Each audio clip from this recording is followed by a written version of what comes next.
Fala pessoal, bom dia, tudo bem? Sejam bem-vindos. Mais uma gravação das oportunidades da semana em parceria com o canal Monitor de Mercado. Me chamo Alan. Hoje, dia 4 de dezembro, uma segunda-feira. Bem, vamos lá começar com a análise do Ibovespa. Vou colocar minha tela aqui para vocês e vamos lá, pessoal. Ibov. Bem, Ibov rompeu, né, em definitivo ali aquela região dos 123, né, bela esticada. Não perdeu ali a região dos 125 mil, né? Era um ponto que eu estava monitorando ali em tempos gráficos menores. Então seria justamente, né, este pivôzinho que ele tinha deixado. Ele veio testar aqui, deixou um paviozinho, foi lá para testar novamente o 126.700 e rompeu, tá? Olha, eu vejo, pessoal, que o Bovespa está indo ali rumo aos 130 mil, tá? Que é justamente o topo histórico dele ali, né? Então 131, 132 é o meu próximo alvo aí para o Ibovespa, tá? Entendo que pode haver uma correção no meio do caminho, né? Considero que o Ibov está bem esticado, então tem que tomar cuidado ali com compras, porque a qualquer momento a gente pode aí observar uma correção no Ibovespa, tá? Melhor compra ainda, vejo que é na região dos 125 mil se ele voltar mais uma vez, né? Forma um pivôzinho para ali, continua seu movimento de alta, ou até mesmo se o Ibovespa, por um acaso, corrigir até a faixa dos 123, que ainda segue sendo um excelente ponto para se pensar em novas compras, tá, pessoal? Então, Ibov é para cima, está um pouco mais esticado. Eu entendo que qualquer correção aí na faixa de 125 ou até mesmo 123, excelente ponto ali para se pensar em novas entradas ali na compra, tá ok? Beleza, vamos dar uma olhada no gráfico do dólar também, WDO FUT. Bem, o dólar ele segue travado, né? Já tem alguns dias ali, desde que ele chegou aqui na faixa dos 890, 880. Então, já tem alguns dias aqui que o dólar vem andando de lado, né? Se eu pegar o gráfico diário aqui, pegar desde que ele fez aqui a este candle ali, né, na região dos 900, ele já está ali cerca de 20 dias, né? Praticamente 20 dias ali andando de lado, né? Um range bem estreito aí pelo gráfico diário, né? Então, chega próximo dos 870, 880, ele acaba encontrando o suporte, mas não consegue trabalhar acima aí do 975. Semana passada ele deixou aqui um pivôzinho ali próximo dos 960, né, que seria ali 4,95, 4,96. Então, dólar com bastante região aí na faixa dos 4,96, 4,97, 98, mas também não perde ali a região dos 4,85, 4,86, tá? Então, dólar bem lateral, né, sem direção no momento. Fica atento, porque se ele começar a trabalhar acima dessa linha vermelha, vejo possibilidade do dólar voltar tudo de novo lá para a faixa dos R$ 5, né? Então, existe sim uma possibilidade do dólar trabalhando acima desses 96, 4,96, buscar a faixa dos R$ 5. Caso ele venha a perder os 4,85, 4,86, que era a minha leitura inicial, ele tem o próximo alvo aqui nos 4,79, mas do jeito que ele está se desenhando ali no gráfico, eu já começo a entender que existe sim a possibilidade desse dólar iniciar um movimento de repique no curto prazo e testar novamente aquela faixa dos R$ 5. Tá começando a virar para cima novamente. Por enquanto está lateral, já não tem mais aquele movimento, né, que ele vinha de topo, fundo, descendente, né?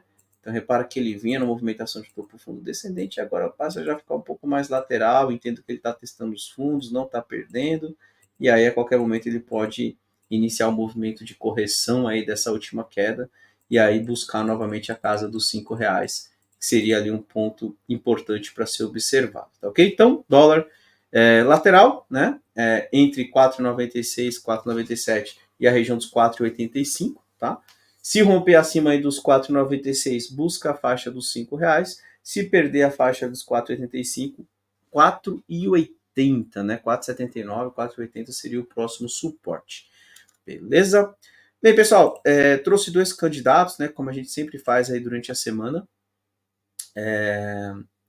Conforme a gente comentou, né, Ibovespa um pouco mais esticado, então só toma cuidado ali com relação a tamanho de posição, né? Muitas vezes a gente acaba pegando o gráfico ali tá um pouco mais esticado. Se o Ibovespa começar a corrigir, isso pode sim trazer aí uma correção também para os candidatos que eu vou informar aí. Então, só chamando a atenção, né, por conta aí da movimentação do Ibov, que ainda está um pouco mais esticada, mas ainda vejo que é para compra, tá?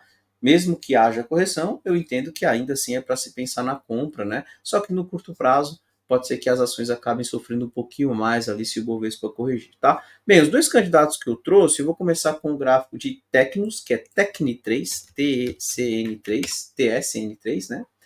Vamos lá, esse aqui é um gráfico que ele já vem numa movimentação, né, numa tendência de alta mais clara, ele iniciou uma bela pernada em dezembro de 2022, desde então ele vem no movimento de alta ali bem claro, né?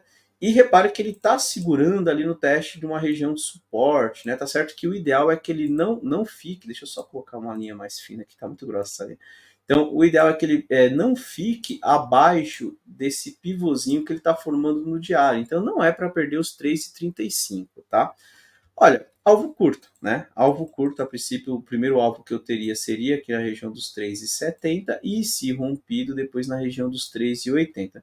Só que o que é interessante no gráfico de Tecnos é que ele vem numa tendência de alta, tá? Então, se eu pego, por exemplo, esse gráfico semanal, ele está numa movimentação de alta aí, é clara, né? Desde que ele deixou o fundo lá em dezembro, e eu não vejo que ele ainda vai parar de subir por aqui. Tá certo que ele está numa região mais difícil, está numa região aqui de topos anteriores, pelo gráfico semanal, né? O topo de 2021. Também não quer dizer que ele não possa ser rompido, aquela região, tá? Enquanto ele não perder essa região de fundos anteriores, perder os 3,20, os 3,35 que a gente comentou no gráfico diário, eu entendo que Tecnos pode continuar sua movimentação de alta, testa os topos anteriores, aí tem que ser observada a reação, mas também se romper, ele vai embora ali, continua sua movimentação de alta. E eu projetaria um próximo alvo aqui na região dos R$ 4,90, quem sabe até na faixa dos R$ 5,10, né? R$ 5,05, que são estes topos anteriores aqui um pouco mais acima, né? De agosto de 2016, tá? Inclusive com a mínima, né? Uma resistência 610 lá. Então, Tecnos, na minha opinião, é para cima. Só fiquem de olho se por um acaso ele perder aqui o pivôzinho dos 13,35, porque aí já começa a ficar um pouco mais esquisito esse gráfico, tá? De qualquer forma, a minha expectativa aí é que ele faça pelo menos algo parecido com isso e teste os topos anteriores. E aí, se vai romper, a gente tem que acompanhar os próximos dias, tá ok? Outro candidato que eu gostaria de chamar a atenção é um gráfico de Mater Day, né? Que é MATD3. Bem, vamos lá. Não é um gráfico de tendência de alta, tá? Aqui já seria uma operação que eu diria ali tentando pegar o início de uma movimentação de alta, tá? Repare que Mater Day veio numa movimentação de queda, né? Desde que deixou o topo ali em julho de 23, estão vendo a movimentação de topo e fundo descendente, e aqui nessa região dos R$ 7 ele acabou dando uma consolidada, né? Então deixou um fundo aqui, aí já veio testar, não perdeu, testou mais uma vez, não perdeu, está começando a ganhar um suporte de curto prazo, Rock Mima 17 também aparecendo por ali, já está trabalhando, né? Se eu for num tempo gráfico menor, já está trabalhando acima aqui de uma região onde ele tinha deixado uns topinhos, né? Então, assim, Mater Day, a ideia é que ele comece a reagir por aqui e já faça um movimento parecido com esse. Não colocaria um alvo muito distante, tá? A princípio, meu alvo para Mater Day seria testar essa faixa dos 9,45, 9,46. Mas é um movimento ali que pode ter cerca... Opa, acabou sumindo aqui a resistência, deixa eu colocar de novo. Pode ser um movimento ali de cerca de 20%, né? Se conseguir chegar ali próximo aos 9,40. O stop retornando uns 14, 15% se considerar este fundo, tá? Então, eu gosto de Mater Day, o ideal é que ele já comece a reagir por aqui. Não é, né? Não é para fazer algo parecido com isso, por exemplo, ó, voltar abaixo dos 7,10, 7,11, né? 7,15 ali, porque se ele perder essas mínimas, aí ele volta para testar os 6,80, tá? E aí, qual que é o detalhe? Vamos lá, vamos pegar o gráfico semanal. Ele já está numa região de fundo anterior pelo semanal, quando eu considero esse pivôzinho aqui do 7,50. Então, se eu traçar uma faixinha verde, você vai perceber que ele está brigando justamente nesta região, tá? Ameaçou perder, mas não perdeu, então está dando uma segurada, por isso que eu vejo ali uma possibilidade de um repique em Mater Day, mas caso ele venha a perder aquele 7,10, 7,15 que nós comentamos pelo gráfico diário, ele abre um alvo até a região de R$ 6, tá? Que seria justamente aqui este fundo do gráfico semanal lá de dezembro de 22. Então, a minha expectativa para Mater Day qual seria? Ele segurando aqui na faixa do 7,50 e já fazendo algo parecido com isso. E aí, chegando aqui nos 9,40, se ele falhar, ele pode sim voltar para testar essa região e quem sabe ir lá buscar os R$ 6 novamente, tá ok? Então, gosto de Mater Day, mas é uma operação ali tentando pegar esse movimento, né, de reversão. Eu entendo que ela já está começando a demonstrar uma reação interessante aí nessa região de fundo anterior, está evitando linha vermelha, está começando a ganhar cada vez mais suporte em tempos gráficos menores. Se eu for nos 120 minutos, ele já está com leque 72 aqui. Tá certo que ele está no primeiro alvo, que é a 305, né? Mas daqui a pouco ele ganha uma linha verde, né? Que inclusive a linha verde está por aqui tentando, ele está tentando ficar acima da linha verde, né? Se ele conseguir fechar acima dessa primeira linha verde, ele abre um alvo na segunda linha verde, e a segunda linha verde, inclusive, está próxima ali da região que nós marcamos como um possível alvo se Mater Day e iniciar essa movimentação de alta, tá? Próximo de 9,45, 9,50, e ali chegando naquela região a gente acompanha a reação, porque acredito que ali ele terá um pouco mais de dificuldade em continuar subindo, tá ok? Então, Mater Day, um candidato que eu acho que vale a pena também ficar de olho, mas vamos acompanhar. Precisa segurar por aqui, tá, pessoal? Já precisa fazer isso, ó, tá? Se ele fizer isso daqui, ó, tá certo que assim, ele pode corrigir, não pode perder o 7,10. Se ele fizer isso daqui e vira para cima, ainda considero que tá interessante o gráfico. Agora, se ele volta direto e perde aqui os 7,10, 7,15, aí eu já não gosto, porque eu entendo que ele pode voltar tudo de novo lá para testar fundos e continuar caindo até a casa ali dos R$ 6. Beleza? Então, é isso daí.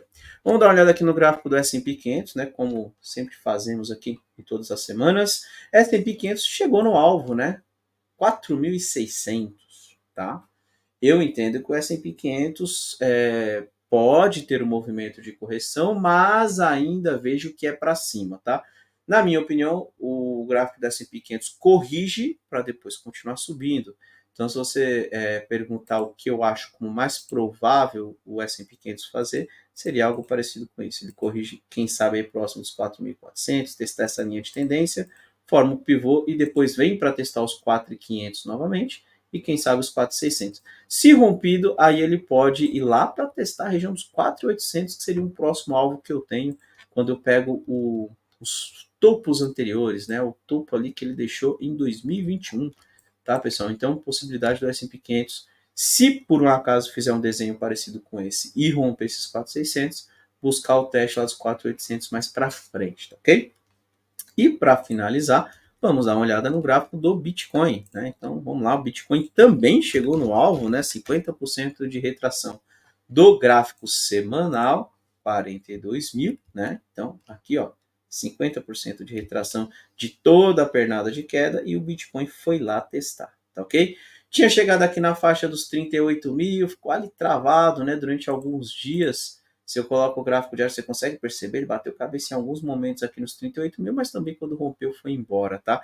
Agora os 38 mil passa a ser suporte. Se por um acaso no curto prazo o Bitcoin fizer um movimento de correção até a faixa dos 38 mil, tendo que ele forma suporte para depois continuar subindo novamente, tá ok? Então, Bitcoin para cima, tá numa região de alvo. Se houver uma correçãozinha ali, eu entendo que a ideia ainda é pensar na compra. Em caso de rompimento desses 42 mil, olha, próximo alvo do Bitcoin, 48 mil. Eu acredito que vai ter uma correção aí no curto prazo, tá? Pelo menos testar a linha verde, quem sabe vai testar os 38, e aí formando o pivô, manda para cima novamente para testar o topo que ele está deixando, né? Que ele pode deixar, na verdade não estou dizendo que aqui é o topo, pode ser que ele passe direto, mas para testar novamente esses 42 mil, né? Caso ele segure por aqui, e aí 38 suporte, e aí vamos ver se ele rompe para abrir alvos lá próximo dos 50 mil, né? 48 mil, 49 mil seria um próximo alvo para o Bitcoin, tá ok? Então é isso, pessoal. Vou encerrando por aqui. Desejo para todo mundo uma excelente semana, bons trades e semana que vem estamos de volta aí com mais uma gravação das oportunidades da semana, pessoal. Um abraço. Tchau, tchau.